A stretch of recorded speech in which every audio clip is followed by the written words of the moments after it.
And we are live. What's going on, YouTube? It's your boy, Billy Rowe. Welcome to the first row. Today is Tuesday, so you know what that means. It's actually time for a first row intersation. So I want to jump right into it tonight. I'm very excited about my guest that I have tonight, Mr. Antoine Wade of Black Heights. I really want you guys to engage in this conversation because I feel like there's going to be a lot of meat and not a whole lot of gristle in this conversation. So make sure you got your notepads ready. Make sure you got your pen ready. Make sure you got your cell phone ready. If you need to text, whatever you need to do, make sure you're ready because there's going to be a lot of hot nuggets that come out of tonight's conversation. So with that, tonight's topic is going to be creating opportunities. I'm not even going to jump into what that topic means to me yet, but I just feel like this is an area that a lot of us should be focused on, especially as we approach the new year. A lot of people do New Year's resolutions. I don't personally, but it's something that I think that we should be focused on how we're going to create our next or new opportunities for us in the upcoming year. With that, I want to first welcome, I want to welcome Antoine Wade. Mr. Wade, if you could say hello to the people, I greatly appreciate it. Hello for everyone who's out there watching. Hope you guys are tuned in and ready for a good show. I'm happy to be here on the platform Intersations to give you guys what my thoughts are about creating opportunities. So, Billy, thank you so much for having me on, and let's dive into this thing, man. No problem at all. So because Intersations is still relatively new, I always like to kind of clear up what an intersation is. So simply put, intersation is where interview meets conversation. When you put those two things together, you get what is called an intersation. However, in my life, I have tons of intersections with friends, family, coworkers, children, whatever it may be. I have all these conversations that I've been fortunate to have in my life with very close people. And those conversations typically go beyond the surface level into deeper, more meaningful things as far as how people think and why they think that way and what their compass may be in their lives and how I can assimilate some of those things into my life to help perform the things that I want to perform or achieve the things that I want to achieve. And so Intersations is my way of creating literally a literal lens into those conversations so that you as the viewer, as the audience, as the contributor can also hopefully grow from the information that takes place in this intersation tonight. With that said, I want you to understand that you will see Antoine and I conversating back and forth via the video. However, this is not just a conversation between Antoine and I. This is a conversation that is inclusive of everybody who's on the live chat. You can ask questions, you can give nuggets, you can give encouragement, you can disagree if you want to disagree. This is something that is for all of us to engage. So though you'll see the two of us talking, please feel free to jump in. We already see I got Selena and Brian here. Welcome to the show. I see there's about 9 other viewers here. You guys start chiming in. Let's get started. With that, Mr. Antoine Wade, if you could quickly introduce yourself to the people and tell them a little bit about yourself and also a little bit about Black Heights, please. Yeah, I would love to do that, Billy. Again, guys, welcome. My name is Antoine Wade, and I am the founder of Black Heights, where our vision is to help prepare African Americans for upward mobility and management and leadership positions around the world. And we do that by providing training, coaching, and exposure to top-level executives and corporations. So apart from that, I'm also an area sales director at a company called E2Open LLC. And I have over 13 years of management leadership experience working in software implementations, software support, software sales now of enterprise supply chain software solutions. And if I was to kind of define what I've been effective at is really managing people and process to improve customer service levels and customer satisfaction. So that's Billy, that's a little bit about myself and a little bit about Black Heights, sir.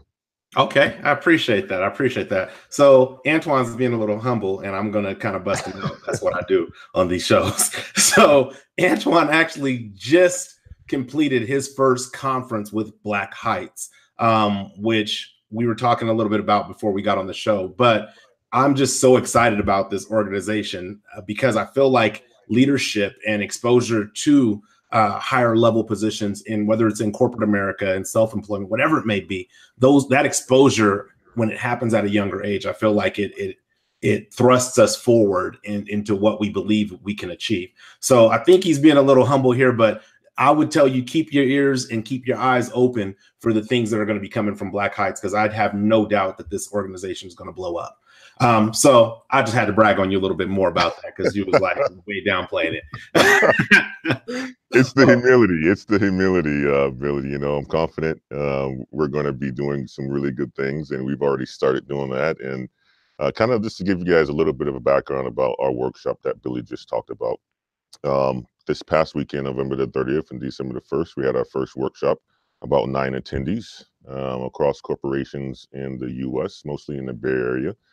And it was a great, wonderful session. So we have 9 exclusive Black Heights members now. And what the topics were for the workshop was creating leaders and taking control, which basically gives people a good understanding of what leadership is based on the situational leadership model, and also creating leaders as well, understanding the task at hand in which you need to do, but also at the same time of how you can influence others too. So it was wonderful. The folks and the feedback that I got back from the folks, on yesterday, which is Monday, was all positive. They said, Antoine, we were able to leverage the same material that the workshop gave us to implement it today in our lives. And they want to, obviously give that to their management teams so that they can all be on the same page. So it was just a wonderful workshop. It was our first one, of course. There were a bit of nerves, but the execution on it was well prepared, and we planned it, and execution was great. So that was a little bit about the conference, Billy. All right. I appreciate that. And then lastly, just because I want to thank you for your level of commitment to this Intersation. So Antoine and I scheduled this Intersation about a month and a half, maybe ago, I think it was. And I knew he was going to be coming out of the conference. So it was like, okay, this is when the conference will be done. This is when we'll be meeting up. But one of the things that I really want to appreciate, and I think the viewers should know and be aware of, is that Antoine is in a completely different time zone right now, where it is like, I think it's 4 o'clock in the morning right now, or 5. It's actually 5 a.m. right now. Okay, so it's 5 o'clock in the morning right now where he's at, and we've been on for already 30 minutes with ourselves. So the level of commitment that people have, I'm not bringing people to you that are not invested in growth and that are not invested in making the sacrifices necessary to promote that growth. So I just want to really commend you and thank you for that, for being diligent and sticking to your word of being here, even though you're in a different time zone. My hat's off. If I wore one right now, my beanie when I'll go outside is cold, is off to you for doing that. And I really do appreciate you taking the time to get on with me on this Intersation. So with all that said and done, I hope you guys are ready. I can't say let's get ready to you know what, because that's trademark, but we got to jump right in with my very first question with every Intersation, Antoine. It always starts off with, what does this topic of creating opportunity mean to you? Yeah, if I was to kind of talk about what creating opportunities means to me, Billy, I think the 3 most important things are, excuse me, taking initiative, knowing yourself, and being alert and open your eyes. And what I mean by that, let's start with take initiative, right? It's about starting your engine, right? Being the captain of your own ship. You're not going to go anywhere unless you put the keys in the ignition, turn it, crank it up, start to drive. But when you're driving somewhere, you have to have a destination, right? And how I feel about taking initiative is this: is opportunities happen when you do less waiting and you do more creating, right? And that's a quote that I actually got from online a couple of days ago. Don't wait, right? Take the initiative, create the steps, go out there and own it, right? So that's number one. Number two, I would say, is just excuse me, about knowing yourself, knowing your strengths, your weaknesses, and if you know these, right, you know what you're capable of, and what you will need sometime in the future. All right, if you take initiative, you know yourself, you're going to say, okay, well, in order for me to create opportunities, I can leverage the strengths of myself to talk about this to other people, right? And also, if you know your weaknesses, you can leverage people to help you with those weaknesses that you have. So it's all about knowing who you are as a person, really self-discovery in that area as well too. So that's number two. If I would say number three, excuse me again, it's really about being alert and keeping your eyes open. Um, and what I mean by that, is just engaging in the conversation and networking, but also at the same time taking a step back from listening to music when you're, boarding the plane and walking around the airport and you're getting ready to jump on a bus, and really to look around and see what's actually going on, keeping your eyes open, because amongst all difficulty, there is an opportunity, right? And if you take your, if you're alert, stop listening to music and things like that at a certain time, there's an opportunity for you to meet somebody. For example, a good friend of mine who I met on a flight from Kuala Lumpur to Tokyo on my way to the US when I was living in Kuala Lumpur a couple months ago. Um, I was boarding a plane, and probably was one of the first ones that jumped on the plane. And I wasn't sitting in business class or anything. I was in a bulkhead behind, right behind business class. And of course, I had the window. And then next, maybe a couple minutes later, a gentleman was sitting on the aisle, and middle seat was open, and he was an African American brother, right? You don't see a lot of African Americans in that region of the world. So I'm like, wow, I wonder what this guy is up to at this point in time, right? So I had my headphones on, of course, and music was on. So I turned it off and was like, I got to get to know this brother. We got a 7-hour flight. And long story short, I introduced myself. He introduced himself, and guess what? I've asked him to be a board member on Black Heights, right? That's Wow. how the relationship that we were able to build just from a 7-hour flight, but also a future conversation that we've had. He's just an absolutely remarkable guy. And that wouldn't have happened if I wasn't alert and really kept my eyes open. So that's number three. So kind of to wrap this up, what it means to me, it's about, taking initiative, knowing yourself, but also being alert and keeping your eyes open. I think those are the three most fundamental things about creating opportunities that I would say is part of my overall motto, Billy. Okay, I like that. I like that a lot. And you're right. You never know um, who you're going to meet, and being aware of your surroundings. Number one, it keeps you safe, but number two, it opens you up to other opportunities. And like you said, this is now a board member in your organization who would not have been that had you continued to listen to whatever song you were listening to, or just went to sleep on the plane. So I like that, what you're saying. There's not very much I can actually add to what this topic means about me, except for the ownership of being responsible for the creation process. And I think that just goes back into what you were saying as far as initiative. Mhm.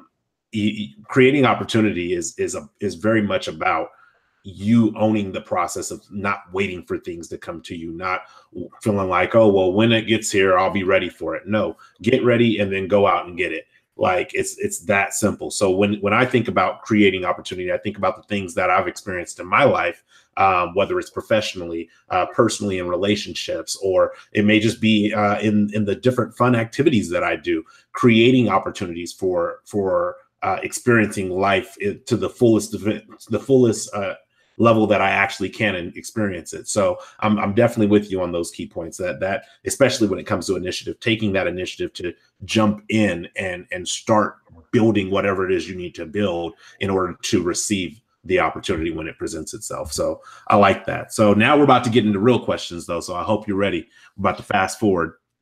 You know, Um, one other thing really that I wanted to add into that, right, is when you're talking about creating opportunities and taking initiative, if you're not the captain of your own ship, but you see a ship out there and it's supposed to be your ship, right? Don't just wait. Jump in and swim to that ship, right? So right. that's a part of the taking initiative that I really believe in. And you have to do things that put yourself outside of your comfort zone in order for you to create opportunities for yourself. So, absolutely, I'm ready for the next set of questions, man. Let's go. All right, let's go. So, for my next question that I have is, can you tell me a little bit more about the vision? So, I know Black Heights is a new organization, but can you tell me a little more about the vision that you have for Black Heights? Not what it is today, but what you see it to be down the road.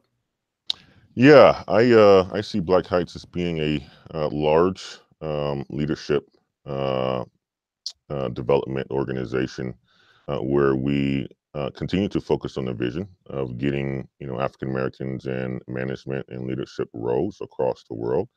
specifically for African Americans. We are absolutely an all-inclusive organization, and there's anyone who can join our workshops because we believe in diversity. But our vision at this point in time won't change, right? There's, I think, minorities, especially in corporate America, and nonprofit organizations are, um, underrepresented. And if I was to kind of talk about some of the statistics, you think about how many African Americans we've had in leadership positions since the 1960s. There's been only 15 to 16 CEOs of Fortune 500 companies since the 1960s. I believe our management positions in corporate America, or anything with a corporation in the end of it, that's LLCs, nonprofits, and so forth, are on the decline at about, went from 6.7%, years ago now to about 6.4%.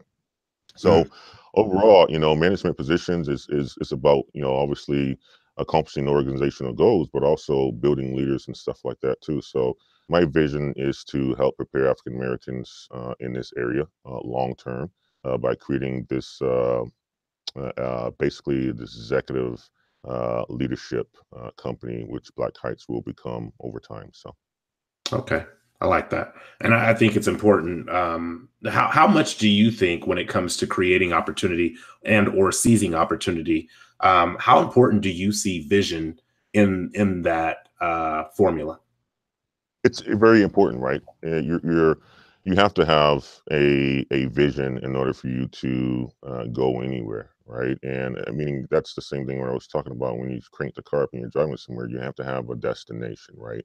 And that's really the overall vision. And it's very important to have that because you're not going to take the steps that you need to take in order for you to see that vision or execute on that vision if you don't have that vision there. So it's very important to have that vision and to be able to execute the small steps in between, right, in order for you to get to that destination, which is your end vision. But also at the same time, that vision moves, right? Once you get to a certain point, you say, okay, well, now it's time for me to adjust what my vision is to make it even bigger if that's what you're choosing to do.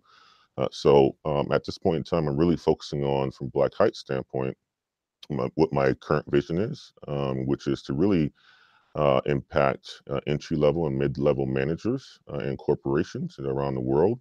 And then, of course, later on in life, I think it'll get to that point where we have more, we're partnered with like an education system such as a Georgia Tech or a Carnegie Mellon to provide executive curriculum based on a fundamental school in a partnership with the school. So. Nice, nice. So that kind of pushes me into into my next question, because you talked about the steps between like your vision, like there's these steps that have to be met in order to achieve your vision. So my next question for you is, what opportunities have been made available to you? However, not just what has been made available to you, why do you think those opportunities came your way? Um, let me start off by talking about three different ones, and I'm going to talk about from an educational standpoint, right? Okay. Um, at one point in time in my life, I was, working in a consulting organization after university and working, nonstop, 60, 70 hours a week, traveling for a long time. I think the most I've traveled was 280 days out of the entire year. So, I was on the road for quite a bit. But I saw myself long term getting a master's degree. And one of the areas that, you know, uh, I I think the biggest thing is competing with a lot of my cousins because the majority of my cousins actually had master's degrees, and that was something I always had in my head. It's like, God, I gotta be a part of this, and continue the tradition of having a master's degree. And that was kind of the initial step early on in my life. But what this master's and going back and get my master's from Georgia Tech helped me to do educationally was to prepare me for a new job, right? For new opportunities and learning what overall business was about, which led me to getting a degree from Georgia Tech and getting an opportunity to move out of the U.S. to be a general manager and at the company that I'm currently working for in Kuala Lumpur, Malaysia. So, the education certainly prepared me for it, and I took the opportunity to to accept the position, but I also created that opportunity by asking for it at one point in time or two, and I'll get into that in another at another question. But that's it from an educational standpoint, I would say, Billy. But from a romantically standpoint, I met my wife based on opportunity. Like I mentioned, I was on the road for 280 days, and a buddy of mine was like, I was coming home from Memphis, Tennessee, and a buddy of mine was like, Antoine, let's go out St. Patty's Day weekend. And, I'm exhausted. I don't want to go out. But there was something that he was just adamant about us going out. It was cold. It was back in 2008. And of course, he got me to go out. And we went to this nice little lounge and, having a few beers and just sitting back and relaxing. And I'm seeing this beautiful woman. And, here she is. She's my wife today. So, it's about putting yourself in certain places, but also out of your comfort zone and being open minded too, right? My friend Eric is the person that I was with when I met my wife. So, and then going back to professionally, right? I would say, when after I got my master's and started working for this company, E2 Open, within the first 6 months, my first day at the company was on my birthday, and I started in Kuala Lumpur, Malaysia. Never had been there. We were starting up a customer success organization where I was responsible for, and our main support organization is based in Kuala Lumpur. We have it in India and some parts of the U.S. as well too. And my responsibility was to lead the customer success and as well as the customer support organization. So I went there. We had a general manager who was currently there that was going to be retiring in 3 months.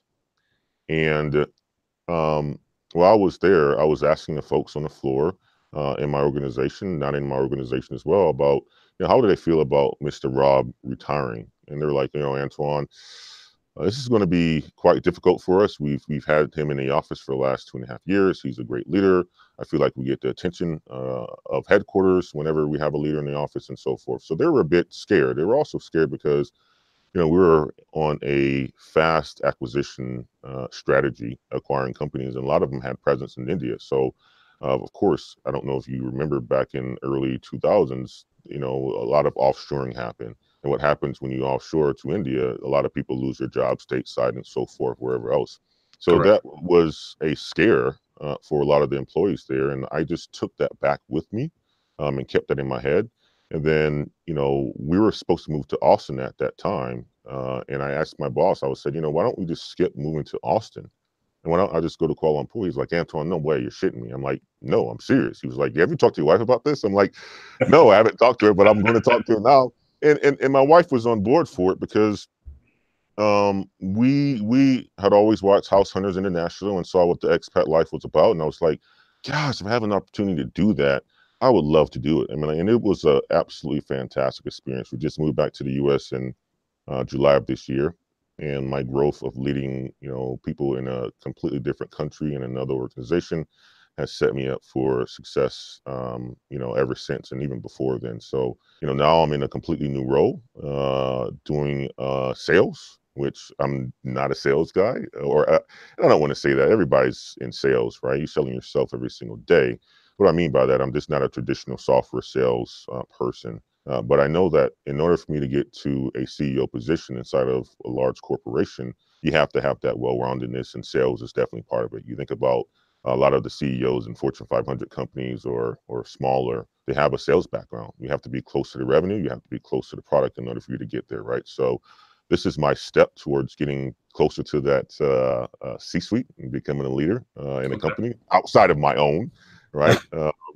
That has helped, has certainly helped. So I think I gave you a couple examples or 3 examples of how I've made opportunities available to me and how I created them with education, romantically, and I believe professionally as well too. So Yeah, no, definitely a good answer. And the last thing that you said, I actually have a couple other things, and there's a question in the chat I want to bring up. yeah, But the last thing you said about getting closer to that C-suite level, and hmm then turn around, well, outside of Black Heights.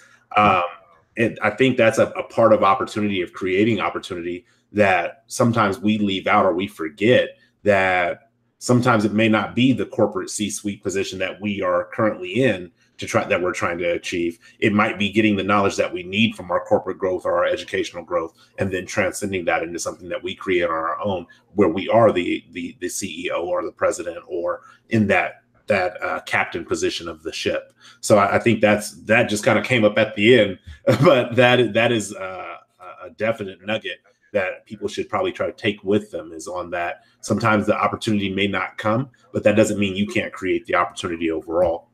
So the question that appeared in the chat is from Damian Rowe. That's actually my brother. He says, what advice would you give to a person who has the vision and the desire to start a business, but they do not have the capital to invest? You know, I like to be realistic about a lot of this stuff because, you know, you hear about people starting businesses without capital all the time. And I think it's possible, but I don't know of those, right? So, you know, personally, the business that I started, I needed capital to invest. And that was, you know, to invest into, equipment to have workshops, but also to invest into creating an actual corporation. So no matter how people say you don't need capital to create a business, you absolutely do. Now, where can you get that capital from? You know, you can get it from your family members, right? You can get it from, you know, seed funding. You can get it from banks. You can get it from a lot of places. But in order for you to have to get that capital from others, you have to have a sound business plan. I think you have to have a sound vision into what you want to do. So going back to your question, Damien, you know, it's hard if you don't have capital to create a business, and this is what I'm finding in myself. In order for me to expand, I need extra dollars. I funded, you know, Black Heights with my own capital out of my personal account. So of course, my personal account continues to go down until I turn a profit, right? Which won't be until next year, because even in my last workshop, I invested my own money just to have the 9 people to be able to market that, right? So there wasn't anything that they've had to pay for. It's something that I had to do in order to, you know, get the people bought into what Black Heights is in the vision. So, you know, amongst that, I've gotten 1 sponsor already because I invested my own money, and hopefully looking to get more. But Damon, that's the question, brother. It's hard, man. I know there's ways people talk about it online, but I don't know if it's actually true or not, man. You can give it a try and let me know. I would love to create a business without having capital to invest, but you got to invest capital. If it's not capital, it's time. And at the end of the day, time is your capital. So.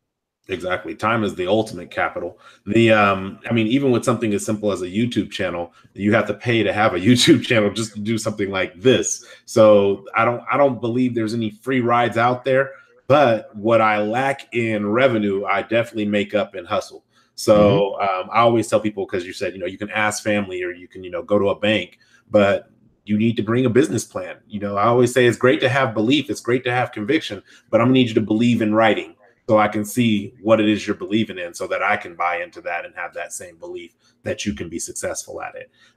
So that's a great answer. Thank you for the question, Damien. And then we have a couple more things here in the chat. Brian Sr. said, Black leaders are definitely underrepresented in corporate America. I operate in this environment daily. Corporate development these days is non-existent. It is all about self-development. There is a need for an organization such as this. So I think he was chiming in back about Black Heights. We got brother O'Shea, Duke Jackson in the room. Mr. Jackson, how are you, man? Thank you for joining the show. Oh, well, Tamara, if you have another question, please feel free to post it. I'm sorry I didn't get a chance to get to it. I'm sorry, now I'm scrolling down. So it looks like Tamara Wade, I'm going to assume there's a relationship there. She's my sister. Says, oh, it's your sister. Okay, well, hello, sis. It says you work just, I think it was your work just started on your own organization. How do you balance work life and personal life, i.e. family? Very good question, Tam. I think this is something that I'll share with everybody. I incorporate my family into my work, and what I mean by that is the simplest things, such as, you know, my wife has been in sales before, so she's my coach, right? Whenever I have an opportunity to that's open with a customer, I work with her and talk with her through the steps that I need to make in order for me to execute on this sales strategy and the sales deal. She reads a lot of my emails a lot of the times because I can be a bit of a moody person. It depends on the amount of sleep that I have, and I'm running a corporation on the side as well too that I just started. So balancing it is, having flexibility, but also finding different times of the day to do things that isn't the hours where my family is awake. So I may sleep, I don't know, sometimes 4 to 6 hours a night. I come home from work my traditional day, and I'm with the family up until 7 p.m. of when my kiddos go to sleep. I spend another hour, hour and a half with my wife, and then I'm doing something if I'm not going to bed, and then I wake up around like 4 o'clock the next morning to get it all over again, to start it all over again. So, incorporation is how I balance them into my work and my personal life. Man, it's just part of it. So it's of course it's a challenge, but I think my wife says that I do a pretty good job at it. So. That's good. That's good. I mean, hey, if she's the one that you're spending the time with or not spending the time with, I think she's in the best position to tell you how well you're doing. One of the things you said as well was about investing the time, and so you're giving a good picture of what that balance looks like. Mhm.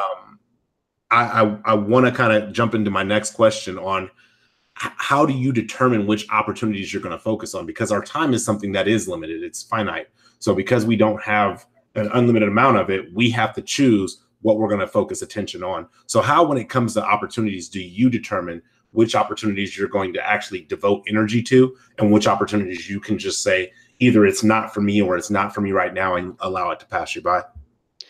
Yeah, it goes back to the plan, Billy, right? It's knowing yourself and knowing where you want to go, right? And if you are taking steps and there's opportunities to help you get to your end goal, those are the ones that I find myself focusing on. Those are the ones that we should focus on.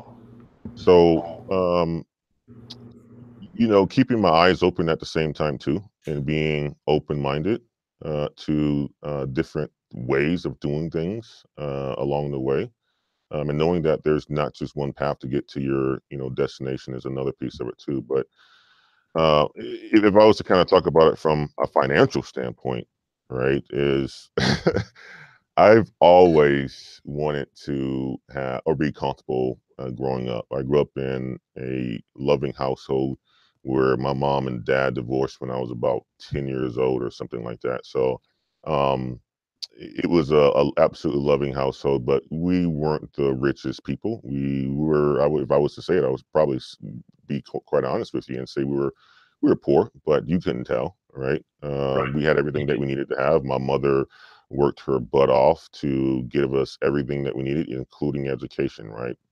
Um, and I learned early, just from having family members, that you want to invest in yourself if you want to get to a financial possession in things that are economically valuable, right? And that's kind of what helped me make a decision to get going from my undergrad major in management information systems and computer science, right? And what I mean by economically valuable, you're talking about kind of like, product management, right? You're talking about marketing, you're talking about sales, you're talking about operations, you're talking about finance. These are the five major parts of a business. And if you focus on those things, then and creating and gaining skills in those five areas, right, you're going to be valuable to everyone, because at the end of Right. the day, it's based on business. So that's what helped me get to a comfortable financial position, and I'm still growing in that area as well too. So yeah, I mean, like that just you have to focus. You have to know your vision. You have to know the steps you need to take in order for you to get there, and know yourself. So that's what I would say would certainly be, how you can determine which opportunities you need to focus on. Okay. And so this is a selfish question, but um, for the viewers who don't know, where most of my intersations have been with people that I have known for years and years and years and years, like 10 plus years, I feel like minimum. With you, I actually met you on in the chat of one of my intersations. And so my question to you is, because one of the things I told you was, hey, well, I need to kind of get to know you, see what you want to talk about, kind of get a good feel for you. And I feel like over the past couple of months, we've definitely done that. But for you, what made the Intersations platform something? I guess I'll say, because of the context, what made the Intersations platform an opportunity that you wanted to focus some of your time and your energy on? Yeah, great question, Billy. So let me just start by saying, that was an opportunity that I created. You think about going to somebody's chat and saying, hey, I think you have something really good going on, a combination of interview slash conversation. And I absolutely love that. But how I was recommended to you, Billy, was by watching Mr. O'Shea Duke Jackson, man. I know he's in the chat, or probably watching, or will be watching later on. But I've watched O'Shea for quite some time. And I think you've been in a couple of his chats as well, too. Mm-hmm. And YouTube with algorithms, I'm assuming, suggested me to go to your channel. And I came across your channel, and there's this young lady who was just started her daycare business or something like that. Mm-hmm. And it was just a well thought out conversation slash interview that was there. And I was like, gosh, I got to be a part of this. This is how you show the good in our people. This is how you show the good across the world. And the level of professionalism that I saw was remarkable. So that's what wanted me to engage in the Intersations platform. And thank you for having me, Billy, and also to accept my invite or my willingness to want to join part of the Intersations network. So thank you so much for that, man. Yeah, no, that's not a problem. That's why I said it was a matter of getting to know you. And if I would have got to know you and felt like I don't feel like there's a whole lot of value there, trust me, we wouldn't be having this conversation live. I would have had that conversation in here and said, I don't think that matches with the brand that I'm trying to produce on my channel.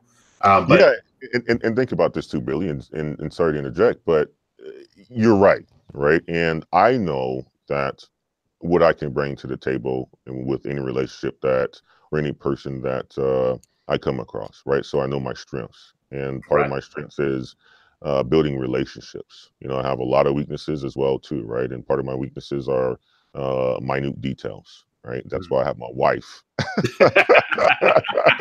No, but I have a vision there. But I know what I can bring to the table as well too, and thought that you were just a remarkable person from what I saw on YouTube, and it was like, all right, well, this guy, he has something that can certainly help me. At the same time, I'm sure you can leverage something of mine that could potentially help you in some time in the future. So. Yeah, definitely. So one of the areas, because I think creating opportunities, like with Black Heights, you're creating an opportunity for yourself, but you're also creating opportunities to expose other people to the potential of opportunities. And so for me, I know growing up in the neighborhood I grew up in, mentorship played a very huge role. A mentorship outside of the household, not that I didn't have mentors in the household, but mentorship outside of the household played a major role in the way I think, in the way I articulate, in the way that I interact with people on a day-to-day basis. That, I guess, that sells, so to speak, nature in all of us. Mentorship played that a large role in that. For yourself, who kind of taught you, or who were your mentors that kind of guided you in? You said that competition between your cousins who all had masters. Who were your mentors that played a significant role in your life? Yeah, and I'll talk about two. Number one will be my mom. So I know you talked about outside of the house, but I'm going to talk about one that's inside of the house and one that's outside of the house, right? My mom was my biggest mentor and still is to this day. One thing that I can say that, after her and my father divorced, we moved back to a small town in South Carolina, a small town, Orangeburg, about 15,000. Majority of it is African Americans, right? And, she basically had to start over, right? All by herself, raising four kids.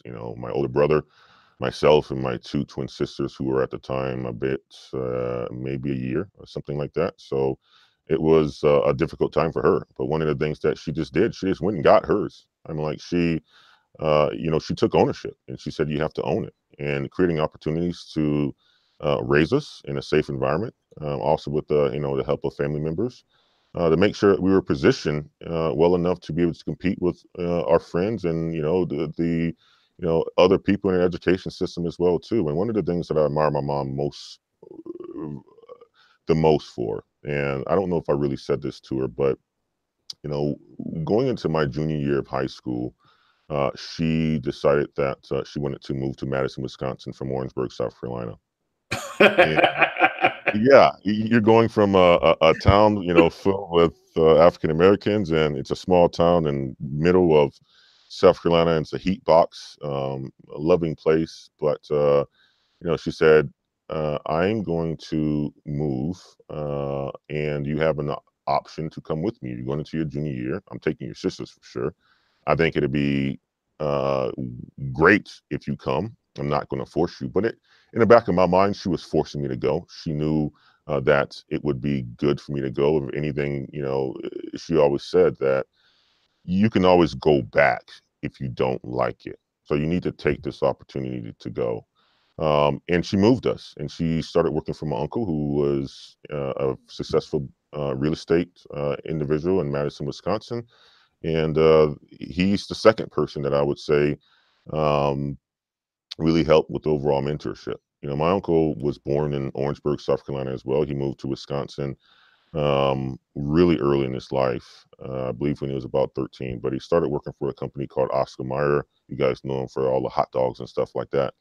And, eventually got to a point where he bought his house, refinanced his house, used that money to buy a couple properties, and became this real estate mogul in Madison, Wisconsin. And me seeing him from a person who I don't even know if he finished high school, but the level of education that he has is well beyond somebody who has gone to college, right? Right. And the confidence that he has is just absolutely remarkable. And seeing that and knowing that, there's nothing that you can't do if you don't put your mind to it. I know that's a cliche, but it's the absolute truth.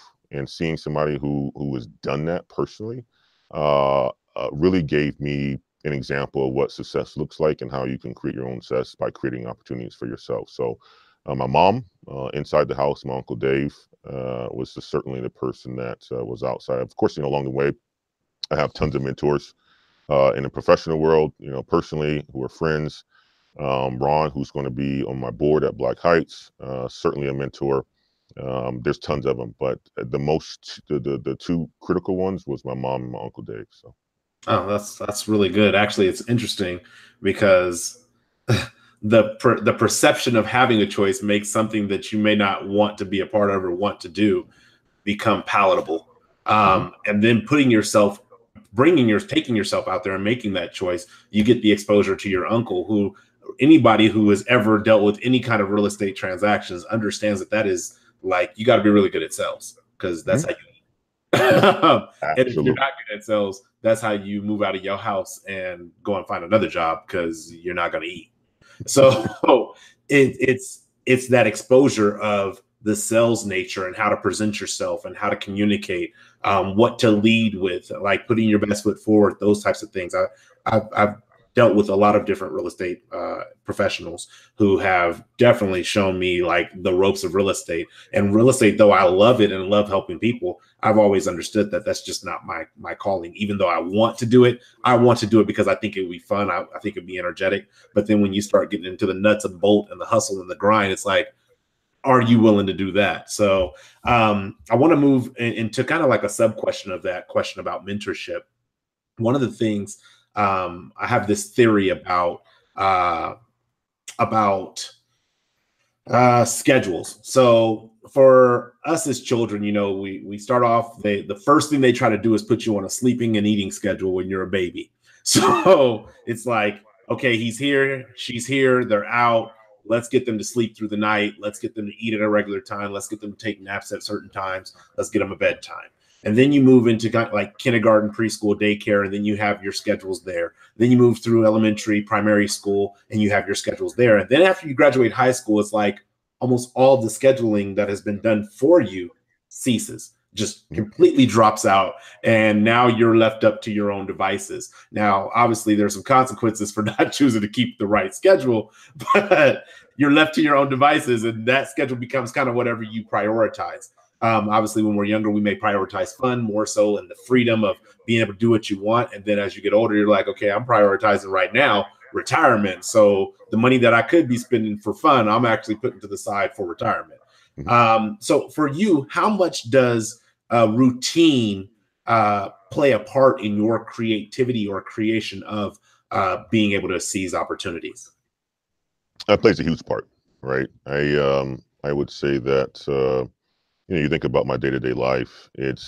I'm number one. If I was to say anything, I'm a sales director at a company called E2 Open, right? And like you said, being in sales, you have to work hard unless you don't eat, right? So there's always something that you can be doing, and you have to really look at scheduling, meaning that you have to spend amount of time on the phones, you have to spend amount of time sending emails, you have to work on your existing client base, you have to meet internal people in order for you to gain knowledge on what you're going to be potentially selling and new products that's going to come out. And these are things that you have to do on a day-to-day basis because it's all about numbers at the end of the day. It's you get a certain amount of, or you have to do a certain amount of calls in order for you to get a certain amount a meeting, right? And Right. I think it's probably like 100 calls to one meeting, right? Because That's what it feels like sometimes. that's what it feels like. I know there's times, that's not the case, but people buy when they want to buy. And, there's very little times when you're going to be able to influence that. But if you call 100 people, there's going to be somebody who's going to be open to buying at that point in time, right? So Right.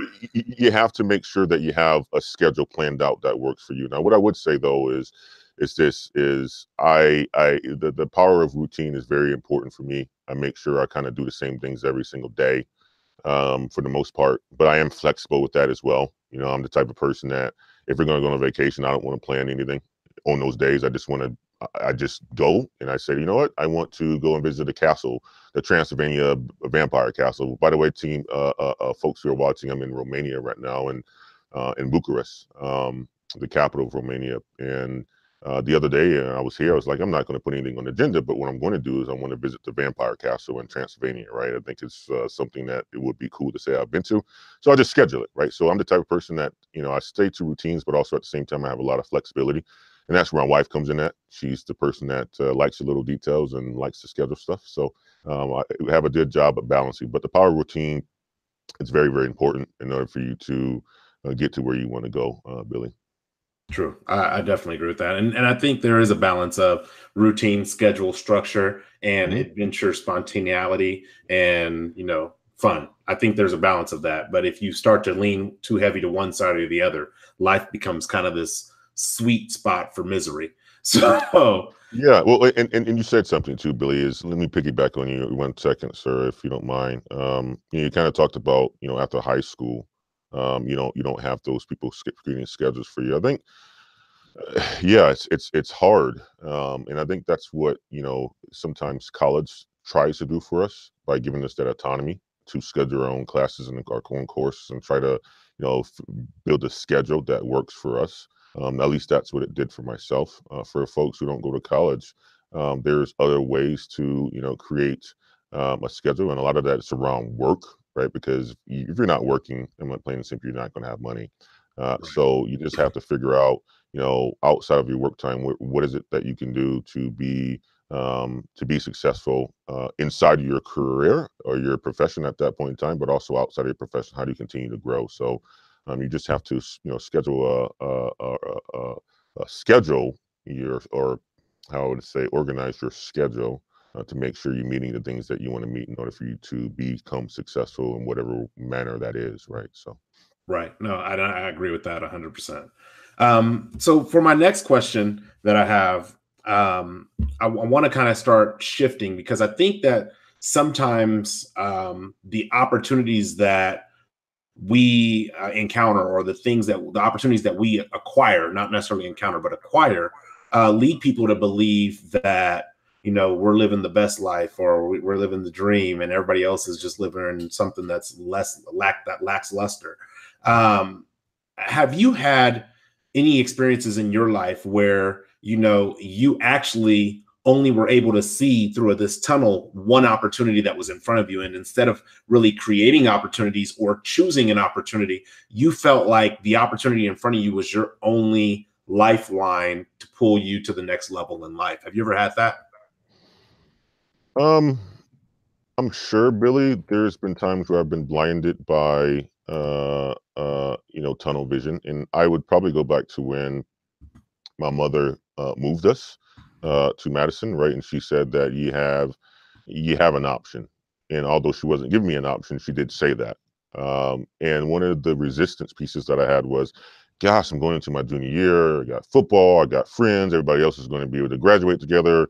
And that tunnel vision that I had, that, God, this is going to suck, right? Without really giving it an opportunity. And she just sat me down and talked to me and said, baby, again, you can always come back if you don't like it, right? Do not get to a point where you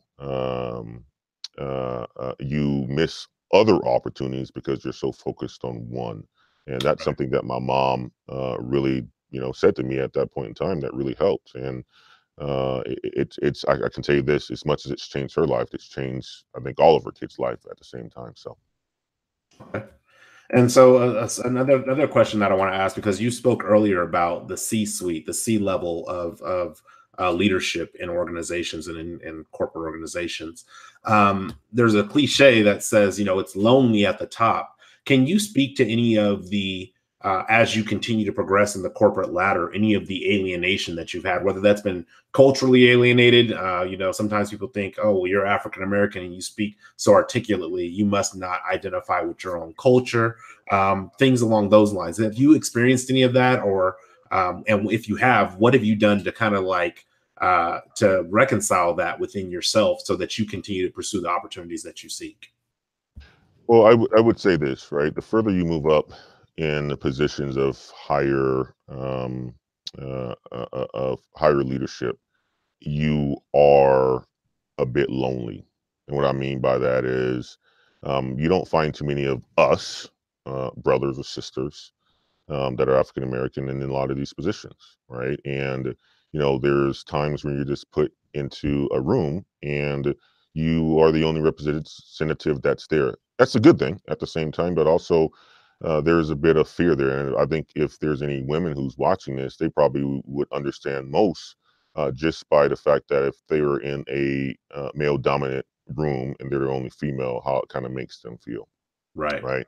And I don't know what that feels like. I'm not saying I do, but I can only assume that it's some sort of resemblance of being an African American in a corporate America in a room full of other people that aren't like you, that identify themselves as African American. So it does get lonely, absolutely. Would I say that I felt culturally alienated? I don't, potentially, Billy. I would say this, right? Again, I know myself, I know my vision, I have a focus. If there are people that think that let's just put it like this: I don't care about that other stuff. Feeling alienated, right? At the end of the day, it's about accomplishing my goals, and there are going to be people that are going to be there, right? There's going to be people that love you. There's going to be people that don't like you. And there's going to be people that think you speak white. There're going to be people that think that you are articulate. It's going to be other people that think you're not articulate, right? Um, that's not the focus. The focus is on yourself and doing a greater good. And at the end of the day, if people see that you're successful, they're going to latch on to you no matter what. So feeling alienated, I potentially, there's been times potentially that I felt that way, but I can't call off anything off the top of my head at this point in time, Billy, that I can look back and say like, wow, um, I felt this way. I can tell you this one thing is that's very important is the network. And I have a huge network of African Americans. I have a huge network of every other group that's out there. Right. And at the end of the day, it's about being the best that you can be in order for you to help people and get people to help you. So. Yeah, no, I agree with what you're saying. It's very important to have a self opinion and a self like your own compass on which way you want to go. And Right. then the people who are on that path and people who are on that journey, maybe for a moment, maybe for a lifetime, they come with you or you meet up with them. And there's the people who are not going in that direction. And you have to be okay with them not headed in the direction that you're headed in.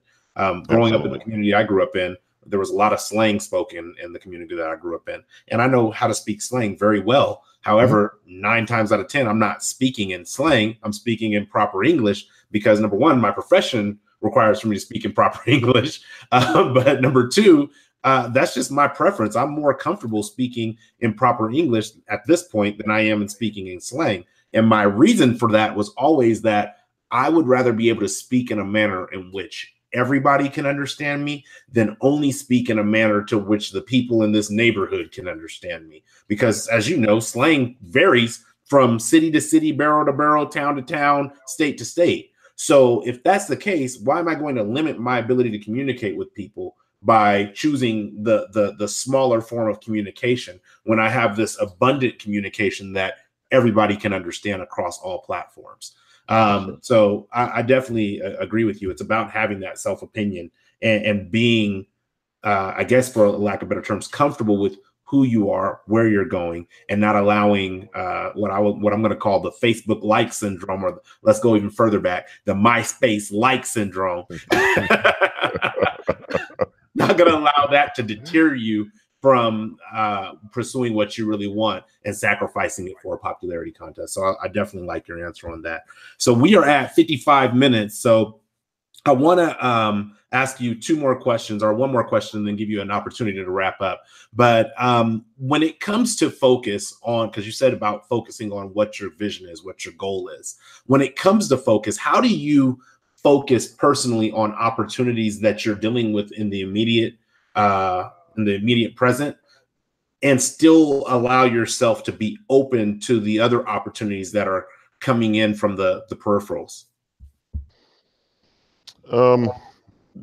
You know, it's again, it's a, and I don't want to constantly go back to this, but this is going to be the main 3 themes, right? It's just knowing yourself, Billy. And what I mean by that is just, you know where you want to go. So there's going to be distractions in life. There's going to be failures. There's going to be things that's going to trip you up, right? A lot of the distractions, if it's coming from people, you can really tune that out. That's a choice in a way to allow people to distract you. That's my personal opinion. But what I would say though is that you have to have an open mind as well, right? You have to be able to accept what others have to say or what others invite that's it could potentially be of help to you, that will keep you focused, but also keep you open to other opportunities as well. So for instance, let me just give you a quick example. You know, Black Heights was formed, and one of the areas that I wanted to focus just specifically on, and I'm focusing on right now, is just kind of the corporate America, the nonprofit organizations, and things like that.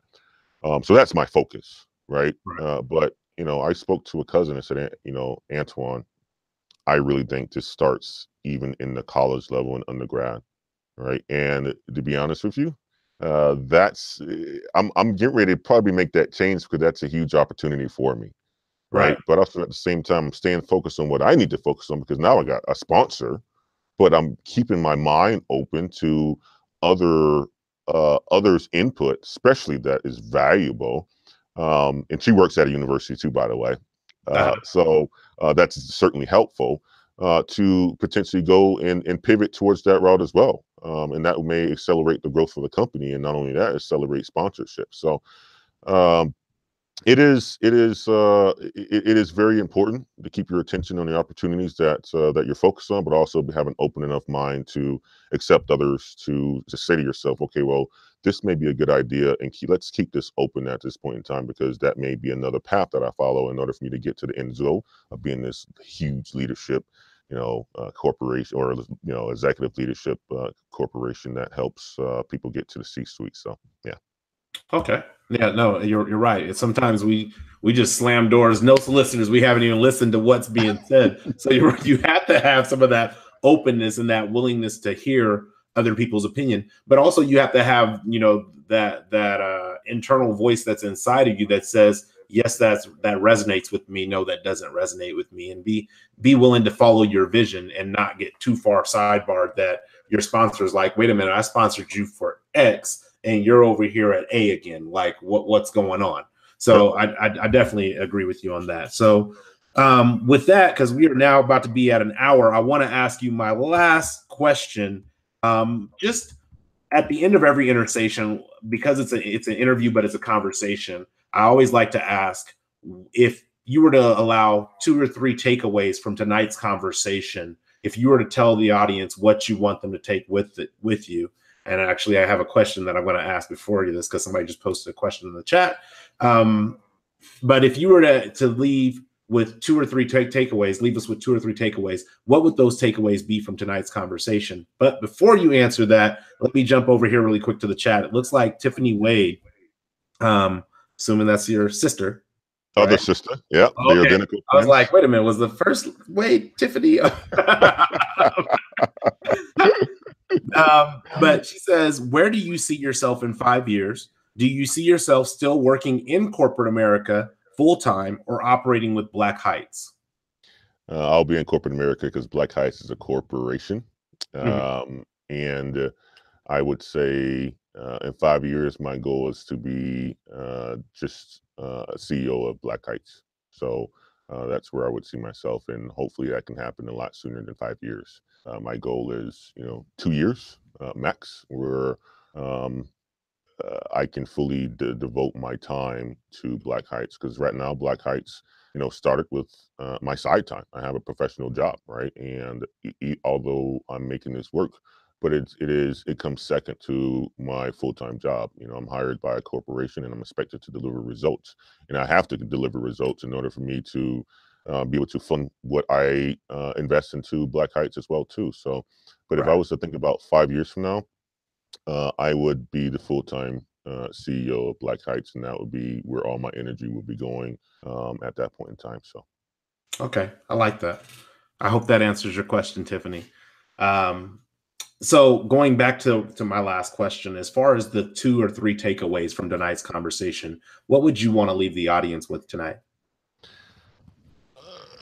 Creating opportunities happens when you do less waiting and more creating. I thought that quote that I came across was absolutely fantastic, right? And it's really about you at the end of the day, right? It's all about the effort that you put out there.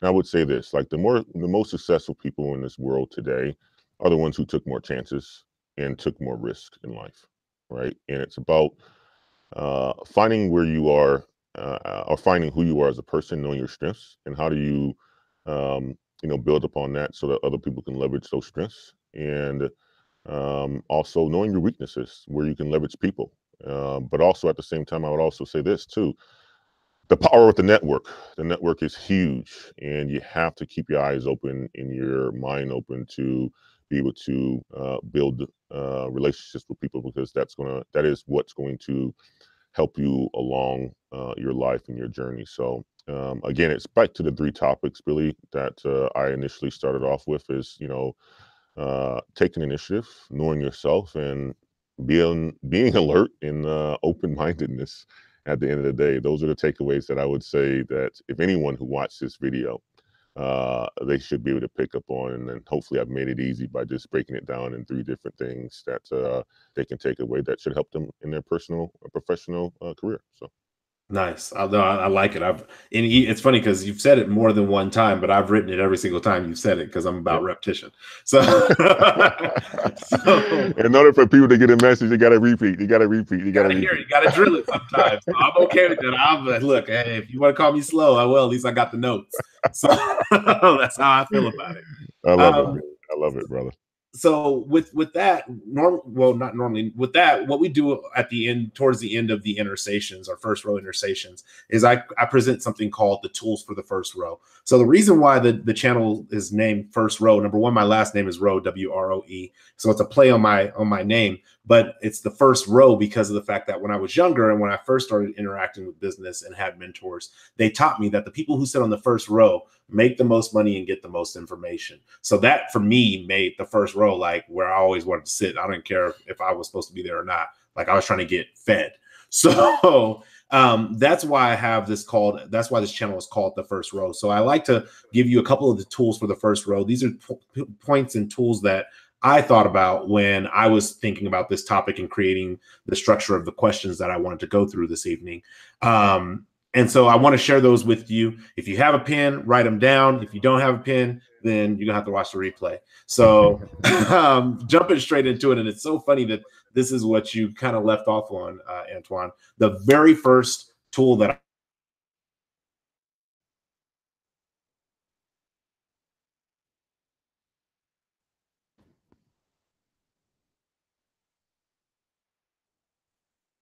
there and see the content that's being produced over there. But there was a young lady you had, and I cannot remember her name, but she said, who you know will get you there, what you know will keep you there. And almost every single job that I have had has been because of who I have known. And then when I get there, it's like, oh, well, he's really actually a good employee and has some business acumen about himself. So you get to stay. But it has been about tapping into my network. The people that I have coming on Intersations has been about tapping into my network. Look, I can't do this particular show for an hour and some change. I can't do that without having a network of people to tap into. And it becomes extensively more hard, or becomes extensively difficult to do it when you're starting with 0 people to talk to, and every week you got to grind, like Antoine said, you got to make 100 calls to schedule one intersation and another 100 calls to schedule one intersation. That's not very productive. That's not very efficient. So the way I increase my efficiency is by having the network that I can lean on. Look, I've never been to Malaysia, and I don't have a master's degree. I don't have a bachelor's degree. So I'm leaning on people who have those things that I don't have. It's not because I feel like, oh, well, they're smarter than me, but they have a different experience that I don't have. And if I really want to be about growth, I have to be able to lean on that network to get the best growth possible for myself and for the audience. So that's the first thing that I have. The first tool is about the network. The second tool was about preparation. And you'll probably hear me say this 100 times in your lifetime if you ever listen to me talk, but preparation is so critical for creating opportunities, because without the preparation aspect, you don't even get to be in the running for the opportunity. So it goes back to that theory of, oh, well, they need to give me the promotion and then I'll do the work that I should have did to get the promotion. That's not how life works. You don't get the apple before you plant the seed. You plant the seed and then you get the apple. So preparation is a very critical component for me about creating opportunities. Like I said, I don't have a bachelor's degree. I don't have a master's degree. However, I'm a senior analyst for a Fortune 500 company. The reason that happens is because of the preparation that I did outside of the educational platform. I didn't just say, oh, well, I didn't go to college and, it's just going to be whatever I get is what I get. No, I made sure I showed up every day with a strong work ethic, on time, showed and displayed characteristics of promotability. And when those opportunities to promote came, I was able to seize those. I mean, I've literally gotten job opportunities or promotions with a simple handshake, no interview. And it's like, wow, is this what that feels like? I feel like I've been auditioning and tap dancing all my life. and now it's like, it's yours if you want it. So preparation is a very key element of creating opportunities. The third tool that I came across or started thinking about when I was creating this content was keeping your rough drafts. So one of the things you said, Antoine, was that you'll find that people who are successful simply probably just took more risks. They simply just put themselves out there. They simply jumped and said, look, if I fall flat on my face, the worst that happens is I got to get back up with a busted nose. I'll live with that. But they're taking the advantage of jumping out there and learning on the fly. A lot of the things that I know professionally have been because I've said, okay, I want to learn how to do automation in Excel. So I went and bought a book, and then I started doing automation in Excel based on the book. And it wasn't that I was overly good at it. It was just like, okay, I kind of understand this. Well, now today I can look at code and say, oh, this is what's happening. This was taking place. This is why your code's not working. I'm able to quality check code. Whereas before I wasn't able to do that because I've taken a risk and just jumped and said, okay, here's what works. Here's the rough draft, and I'm going to keep it. Okay, here's what doesn't work. This is not something I'm going to keep. And by going through those different renditions of whatever it may be, whether it's singing, dancing, playing an instrument, writing poetry, writing a book, being on YouTube, whatever it may be, going through those different renditions helps prepare you for what will work and what won't work. And as you go through those renditions, you begin to mold what your identity is in the thing it is that you're trying to create, or the opportunity that you're trying to be able to take to seize.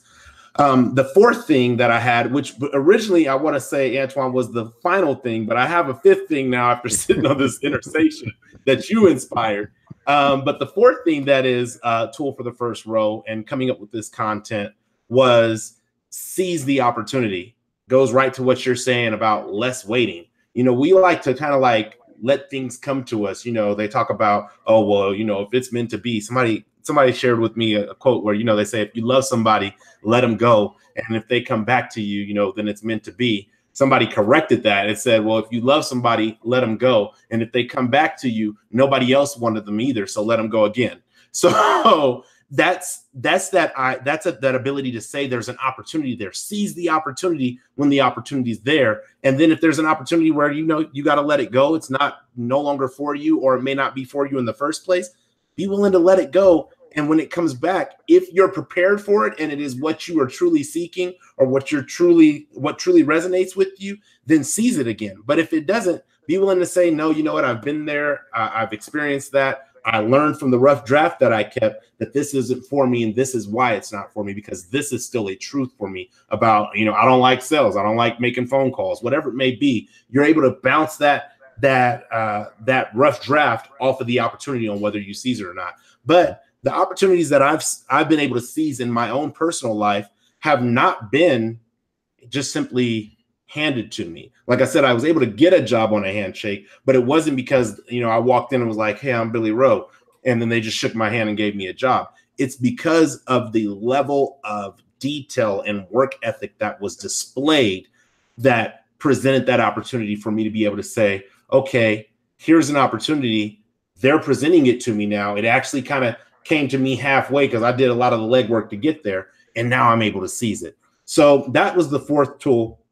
Was going to be the final tool, but I have to look over here because I wrote a fifth tool, a bonus tool for the first row. Oh, yeah. And it's simply understand that you have a choice. Opportunities. I went through a very deep depression when I went through my first divorce. And I felt like at that point, life was crumbling and that there wasn't going to be any opportunities, and this was going to be the end. And how am I going to take care of myself, and how am I going to take care of my son? And I really went through a dark space. And I feel like that space would have been so much more productive had I just understood, look, you have a choice. And really, at the end of the day, I did have a choice. I had a choice whether it was going to be the end or whether I was going to keep going. And I chose to keep going. And now I look at where I am today, where I thought I was financially going to be insolvent by 2020. And now I'm looking at how I'm going to be retiring in the future. So those are the things that I have, those 5 tools for the first row that I want to give you. I'll give them to you really quick again. It's definitely about your network. Preparation is key. Keep your rough drafts. Seize the opportunity, and then understand that you have a choice. So with that, I want to give the mic back to Antoine. Antoine, is there any closing comments that you want to make, or closing thoughts, or anything that you want to share with people? Any upcoming shows that you have on your channel that you want to share, and any information that people can get? There's information in the description on how to get in touch with you, but any other information you want to provide for how people can get in touch with you, or maybe become involved with Black Heights?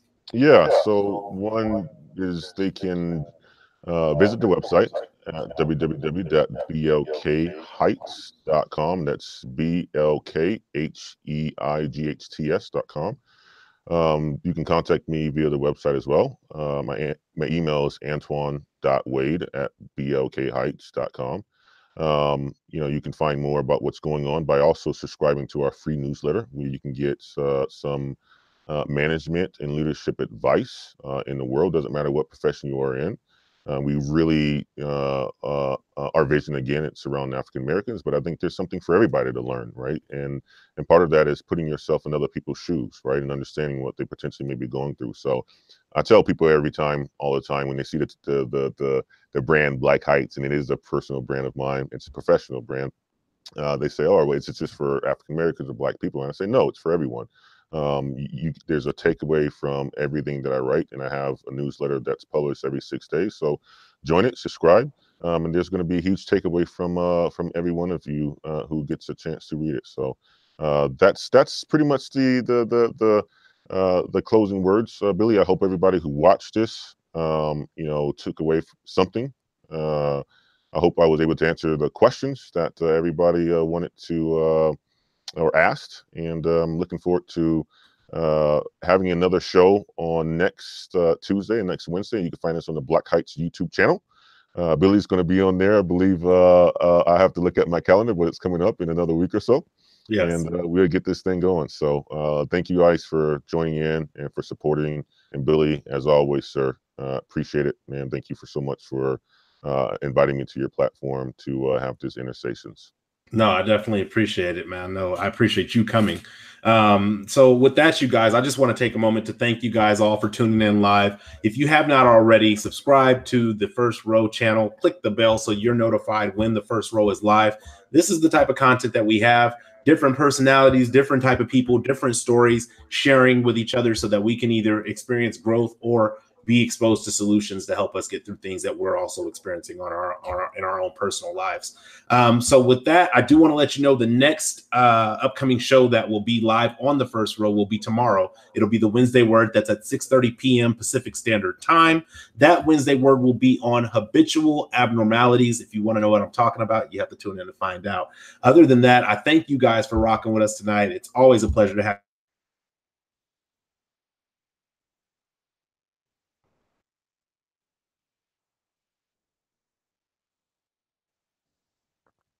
effect. Please take the moment to just click the share button, send it to them, and let them be able to experience some of the growth that maybe you've experienced tonight as well. So until the next episode, I would like to thank you guys for sitting on the First Row. One love, peace, and God bless.